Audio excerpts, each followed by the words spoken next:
জামায়াত আমিরের জনসভার প্রস্তুতির খবরাখবর জানবো। এবারে মহেশখালী থেকে যুক্ত হচ্ছেন সহকর্মী শামীম রেজা। একটু শামীমের সঙ্গে কথা বলবো। শামীম, কেমন দেখছেন আজকের জনসভার প্রস্তুতি? সেখানে এখন কি পরিস্থিতি, সবটুকু জানাবেন।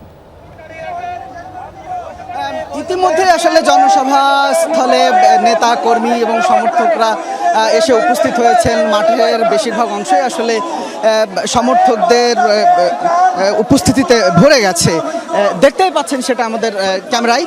এবং আসলে মহেশখালীর এই অঞ্চলের মানুষের মধ্যে এই সমাবেশকে কেন্দ্র করে যে উচ্ছ্বাস, উদ্দীপনা, উৎসব বিরাজ করছে, সেটা আসলে এখানে এসেই আমরা বুঝতে পারছি।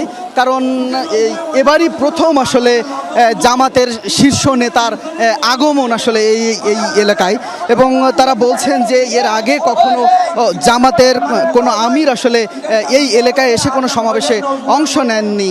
সেই জায়গা থেকে আসলে তাদের মধ্যে উৎসব এবং উচ্ছ্বাসের যে মাত্রা দেখছি সেটা অন্যান্য সময়ের তুলনায় অনেক বেশি, এমনটাই তারা বলছেন।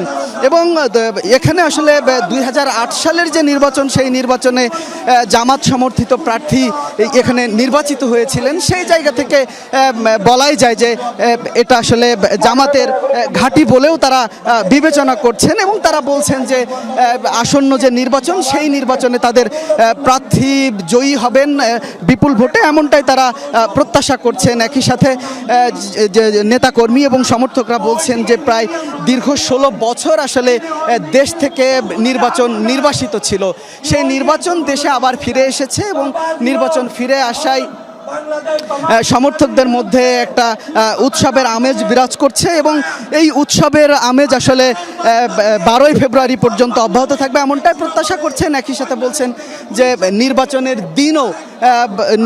দিনও আইন শৃঙ্খলা পরিস্থিতি সহ সার্বিক সব কিছু আইন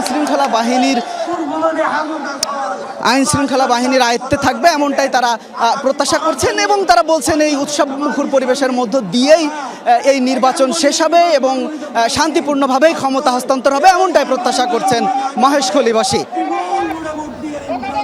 শামীম, ধন্যবাদ আপনাকে।